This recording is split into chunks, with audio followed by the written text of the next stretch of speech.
So may we all be so fortunate. So the example here goes like this. Joshu said, "The supreme way has no difficulty. It just rejects discrimination. As soon as there are words spoken, this is discrimination. This is clarity. I do not remain within clarity. Do you preserve anything?" Then the monk asked, "Since you do not remain within clarity, what do you preserve?" Joshu said, "I don't know either." The monk said, "Since you don't know, why do you say you are not in clarity?" Joshu said, "You posed the question, now you can go." One of the things I love about these dialogues that come down to us from thousands of years ago is that you can see like the eagerness. Because everyone wants to look at what the teacher's saying, but I like to look at what the student's saying, because the student's like, well, wait, if you do that, then what about this? What about that? What about this other thing? And Joshu's like, you asked the question, I gave you an answer, leave it alone. Go sit with it. But there's a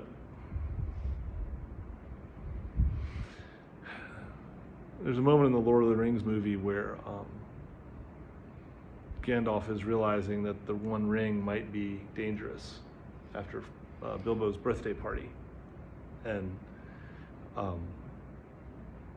so instead of staying with his friend, because they're expecting that this wizard is going to visit for a while, but he runs off in the night, and he says, like, where are you going? And Gandalf's like, there's questions that need answering, and he goes like, and the music swells, and he rides away, and it's a whole thing.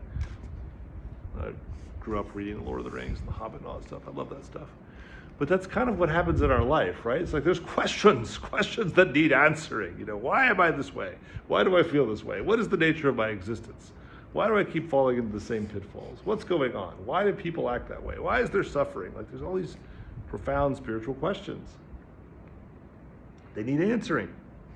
And so,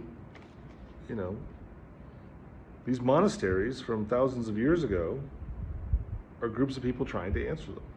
And Joshu is the teacher, and he says, the supreme way has no difficulty.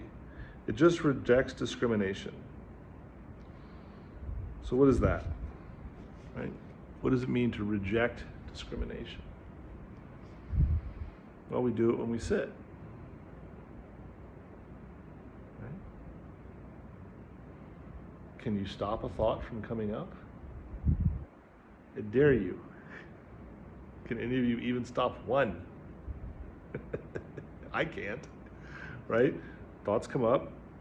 So then, what's there? The thought's already there. And that's true, by the way, of reality, right? Like, conditions already exist in life. Doesn't mean we can't change them, doesn't mean that they're all positive, but they exist. What is. So all we have is discrimination and non-discrimination. We don't have control over what comes into our reality. The reason Zen practice is a practice is because we're practicing working with the nature of reality itself. The nature of reality itself is that emptiness becomes form. Things emerge into our reality. Situations, emotions, surprises, wins, losses, everything, thoughts. And so the pivot point at which we exist is the point of being able to do something, to discriminate or not to discriminate. And what Joshu is saying is that the great way has no difficulties if you don't discriminate. In other words, your life isn't hard if you accept what is, including the parts where it's hard. Then it's just hard, just effort, right? No identification. Last week I talked about stepping in cat poo, and afterwards we kind of were all joking around a little bit about it, and I was talking about like what an angry reaction to that might be like, where we get identified with something and we're swearing and yelling at our partner about the cat, and whatever we choose to do. As soon as we identify with something, we can start to pump energy into it. And it's funny how much energy the ego will provide to fill whatever thing we want to resist. And then we can talk about it, and we can gossip about it, and we can make a season of television shows about it, right? I think there is anyway, doesn't matter. The point is the ego is like a pig. It will consume as much discrimination as you want to give it. As soon as we say anything, there's discrimination, right? So there's the up and down, left and right, yes and no. That's how reality works. And then he says this thing that doesn't make any sense. He says, this is clarity. I do not remain within clarity. Do you preserve anything? What the heck is he talking about? So on one side, he's saying, don't get stuck anywhere. Work with what is. But then on the other side, he's saying, don't get stuck in clarity either. Right? I am at one. I am at the ground of my being. I am the pure, undifferentiated source of reality, filled with light and positivity and compassion.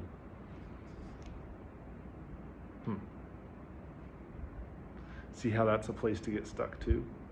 That's still discrimination. Now I'm only allowing light and warmth and positivity. What if my cat gets run over?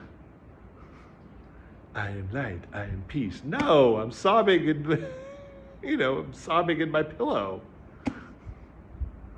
And that's okay too, because non-discrimination means being open to the full range of human experience. So then he asks the monks a question. He says, do you preserve anything? And the monk says, since you don't remain within clarity, what would you preserve? Right? So Joshu is asking a really deep question here. Scary deep and subtle that you don't even see it. Do you preserve anything?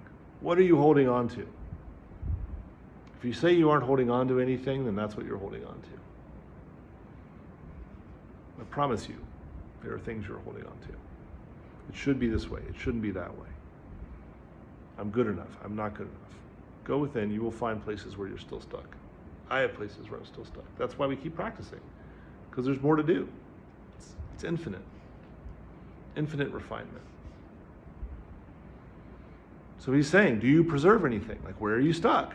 But they don't get it, right? They say, since you don't know, he says, since you don't remain within clarity, what do you preserve? Because the monk's saying, well, if you're not going to discriminate and you're not going to stay in emptiness, then what are you holding on to? And Joshu says, I don't know. Right? Like right now, this second, I don't know what I'm holding on to.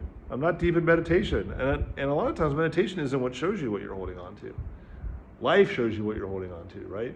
Something comes up and all of a sudden you're, blindsided by, rage or grief or frustration or irritation, some negative emotion comes up and you're like, oh crap, didn't see that coming. I don't know what I'm holding on to until it creates resistance in my life. And then I know what I'm holding on to. So he says, I don't know either. And the monk says, well, since you don't know, why do you say you're not in clarity? Because if you don't know, you must be in clarity. It's like, no, I'm not anywhere. I'm in no fixed place. Not anywhere. To say I'm somewhere, that would be an issue. And Joshu at that point just says, leave it alone. Told you everything you need to know. Go sit with it. And this, the interesting thing to point out here about this is that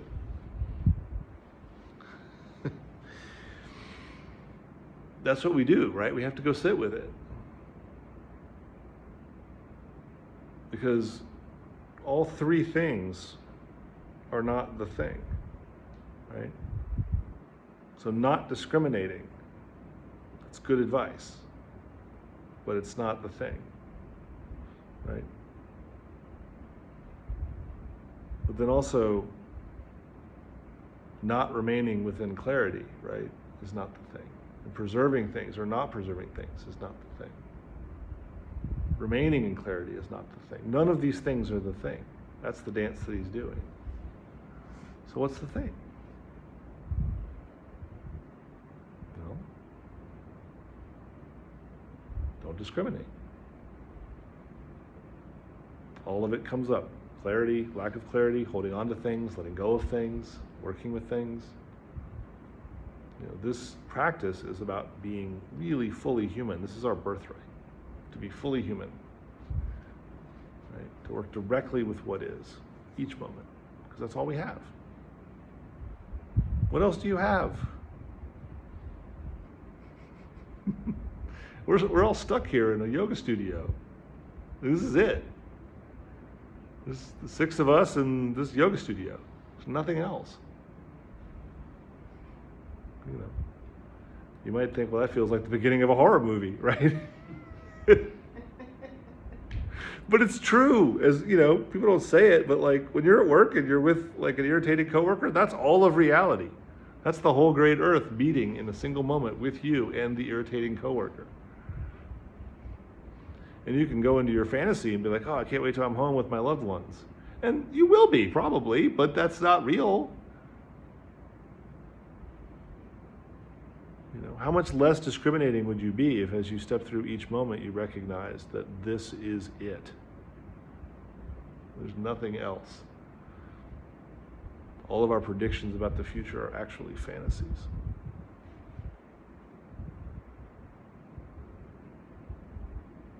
Good. Okay, I think that's probably enough.